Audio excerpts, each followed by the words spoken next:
nagplan po kami talaga na magkaroon ng 4th anniversary po na gumawa kami ng community program sa aming lugar po.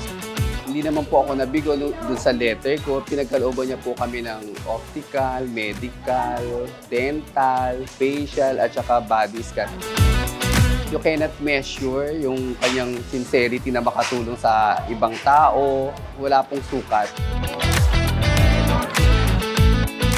Madali kasi siyempre hindi na kami pupunta sa malayo, mismong lumalapit na sa amin yung kung anong kailangan namin.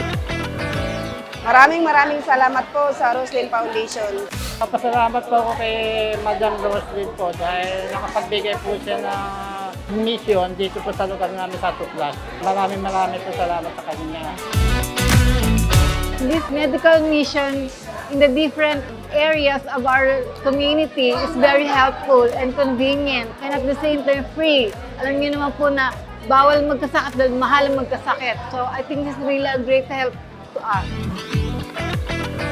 Salamat kami dahil isa kami sa binigyan nyo ng ganitong experience. Sobrang saya po namin lahat dito sa aming barangay. Maraming salamat po sa Roslyn Foundation.